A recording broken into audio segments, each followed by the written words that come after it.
আচ্ছা, একজন মানুষ আমার কাছে আসছে যে আল্লাহ এবং আল্লাহ রাসূল সাল্লাল্লাহু আলাইহি ওয়াসাল্লামকে বারবার মনের অজান্তে গালি দিয়ে দিচ্ছে, ইভেন নামাজের মধ্যেও। সে একবার আত্মহত্যা করতে গেছে, কারণ তার কাছে মনে হচ্ছে সে তো জাহান্নামে যাবে, সে এত খারাপ মুসলমান।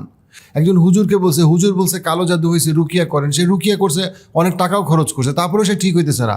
সে বারবার মনের অজান্তে সেখানে আল্লাহ এবং রাসূল সাল্লাল্লাহু আলাইহি ওয়াসাল্লামকে নিয়ে তার গালি চলে আসে এবং সে তওবা করে। সে কোনোভাবে এটা বন্ধ করতে পারতেছে না। সাইকিয়াট্রিস্ট হিসেবে আপনি কি মনে করেন, কি কি জিনিসটা কি আসলে? এটা তো পুরোপুরি একটা ওসিডির কেস, এবং এটা পেশেন্ট কোনোভাবেই নিজের ইচ্ছায় করতেছে না। এটার প্রধান যে বিষয়টা হলো, এটা মনের ইচ্ছার বিরুদ্ধে আসতেছে এবং তাকে এটা রিলিফ করার জন্য একটা না একটা কাজ করতে হচ্ছে। রিলিফ করার জন্য দেখা যাচ্ছে কেউ বারবার সূরা পড়ছে, কেউ বারবার একই রুকু বারবার দিচ্ছে, একই সিজদা বারবার দিচ্ছে, কেউ বা দেখা যাচ্ছে ঘন্টার পর ঘন্টা উজু করতেছে। তারপর অনেকের ক্ষেত্রে এরকম হচ্ছে অন্য কোনো দোয়া মনের মধ্যে পড়তেছে, এবং এটা করতে গিয়ে বিপুল পরিমাণ সময় নষ্ট হচ্ছে। এই ওসিডির ক্ষেত্রে এটা মোটামুটি সেকেন্ড মোস্ট কমন একটা লক্ষণ। এই ওসিডির থেকে আরও কিছু প্রবলেম হতে পারে, যেমন আত্মহত্যার চিন্তা চলে আসতে পারে, লম্বা সময় থাকলে বিষণ্ণতা বা তীব্র মনকষ্ট হতে পারে মানুষের মধ্যে।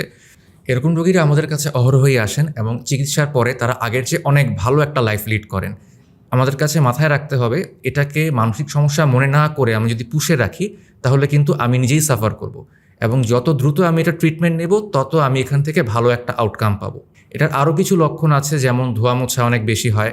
অনেক ক্ষেত্রে দেখা যাচ্ছে মানুষ বাথরুমে ঢুকে ঘন্টার পর ঘন্টার সময় স্পেন্ড করছেন একটা স্পেসিফিক কারণে, যে তার গায়ে নাপাকি লেগে আছে, অপরিষ্কার কিছু লেগে আছে, জীবাণু লেগে আছে। এই জন্য বাথরুম করার পরও দেখা যাচ্ছে উনি গোসল করে বাথরুম ধুয়ে বের হচ্ছেন।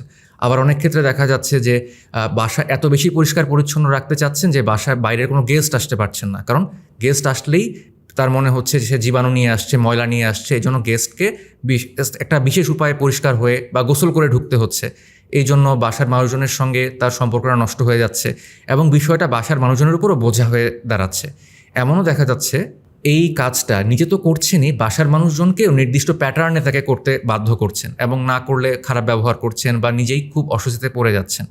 এমনটার জন্য পারিবারিক সম্পর্কটা নষ্ট হয়ে যাচ্ছে, যেটা বেসিক্যালি একটা ওসিডির কমন লক্ষণ, এবং চিকিৎসা করলে এখান থেকে বের হয়ে আসা খুবই সম্ভব।